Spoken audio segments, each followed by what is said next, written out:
আসসালামু আলাইকুম বন্ধুরা, আপনারা সবাই কেমন আছেন? কৃষি টেক চ্যানেলের পক্ষ থেকে আপনাদের জানাই শুভেচ্ছা ও অভিনন্দন। আজকে আপনাদের মাঝে ভিডিও নিয়ে আসলাম আদা গাছ রোপণ। দেখুন বন্ধুরা, অনেকেই তো আদা গাছ লাগাইছে, কিন্তু এরকম কি হয়েছে? সঠিক পরিচর্যা কি পাইছে? আপনারাই দেখুন, একটা করে বস্তায় 15 থেকে 20টা গাছের মতো হয়েছে। কেমনে সম্ভব? শুধু কি রাসায়নিক সার দিলেই হবে? কিছু ভার্মি কম্পোজ আছে, সেগুলো আমি ব্যবহার করিনি। শুধু বাসাবাড়ির এই গোবর ছাই এইগুলা দিয়েই আমি গাছে সেবন করছি। হ্যাঁ, প্রথমে আসি আদা গাছে কীটনাশকের ব্যাপারে। বন্ধুরা, রোপণের সময় আমি রাসায়নিক সার দিইনি বললেই চলে। কোনো সারই প্রয়োগ করিনি। শুধু মাটির সঙ্গে কিছু দানাদার ওষুধ দিছিলাম, মানে পোকা কেঁচো যেগুলা থাকে ওগুলা মারা যাওয়ার জন্য। তারপরে রোপণ করছি বস্তায়। বস্তা প্রতি, আচ্ছা খরচের কথাটা একটু পরে বলি, আপাতত কীটনাশকের কথাটা বলি। প্রত্যেক সপ্তাহে সপ্তাহে একটা করে স্প্রে করলে ভালো হয়। মানে যেখানে পোকা একটু কম, আমার এখানে পোকা প্রচুর পরিমাণে। সপ্তাহে সপ্তাহে করলে ডোজের মেয়াদ শেষ হলে আবার পোকা লেগে যায়। এসব জায়গায় সপ্তাহে সপ্তাহে স্প্রে করাটাই ভালো হবে। একটা ওষুধ আছে, ওটা একটা বিশেষজ্ঞ অভিজ্ঞ ভাইয়ের থেকে নিয়েছিলাম। ওষুধটার নাম হলো কেরাটে, সিনজেন্টা কোম্পানির কেরাটে। দাম পড়বে হচ্ছে 60 থেকে 70 টাকা বা 80 টাকা। দেখুন আমার গাছগুলো কত সুন্দর সবল রয়েছে, কোনো হলুদ পাতা নেই, কিছু নেই। দেখেন, আপনারা দেখুন। হ্যাঁ বন্ধুরা, একটু রোদের কারণে ডিস্টার্ব হচ্ছে, সমস্যা নেই। আচ্ছা, আপনাদের কোনো সমস্যা হয়ে থাকলে আমাকে বলতে পারেন, আমার জানা থাকলে সমস্যার সমাধান করার চেষ্টা করব। একটি লাভজনক চাষাবাদ পাই একটা।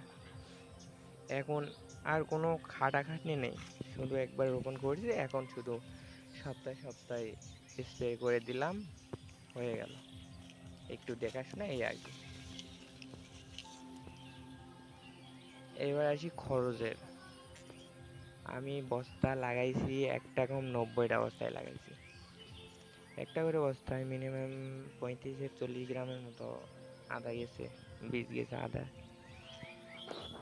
আদার জাতটা ভালো হতে হয়, আদার জাত ভালো হলে গাছও ভালো হবে ইনশাল্লাহ। আপনারাই দেখুন গাছের পরিমাণ, আমার বলা লাগবে না।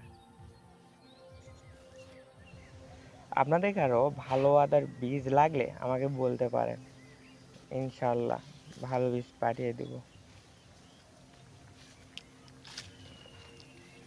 ফসলের বীজ ভালো হলে ফসলও ভালো হয়। বস্তা প্রতি আমার খরচ পড়ছে অ্যাভারেজে 30 টাকার মতো বস্তা প্রতি। বস্তা বাসায় ছিল এগুলা, একটা বস্তা কাটে 2টা করে করছে। এই জায়গায় আমার খরচটা একটু কম হয়েছে। এবার প্রথম অবস্থায় দেখলাম কেমন হয়, চাষ করে দেখলাম। ভাই, কোনো কিছু চাষ না করা পর্যন্ত অভিজ্ঞতা আসে না। হ্যাঁ, আমি যেটা বুঝলাম, এইটা একটু সহজ চাষাবাদ। এখানে কোনো পরিশ্রম নাই, খাটাখাটনি নেই। দেখতেছেন আমার গাছের অবস্থা, কুশি বাড়াতেই আছে। একটা করে বস্তায় যদি 800 থেকে 900 গ্রামও আদা আসে, তা আমার প্রফিট। হ্যাঁ, আমার তো বস্তা প্রতি খরচই হয়েছে মাত্র 30 টাকা। আর নাই যাবে 10 টাকা করে, বস্তা প্রতি 40 টাকা করে হবে, সমস্যা নেই। তাও প্রফিট থেকে যাবে ইনশাল্লাহ। এখন একটু গোবর আর ছাই দিব, তাহলে হয়ে যাবে। আমি কোনো ভিটামিন বা এই যেমন রাসায়নিক সার, ইউরিয়া, পটাশ এগুলা দিব না। এগুলা প্রথম অবস্থায় তো এগুলা দিতে চাচ্ছি না। দেখি কেমন হয় গোবর ছাই দিলে। তাছাড়াও কীটনাশকটা সপ্তাহে সপ্তাহে দেওয়াই লাগবে, বাধ্যতামূলক। এটা না দিলে পাতা পোকায় খাবে, আবার হলুদ হয়ে যাবে পাতাগুলা।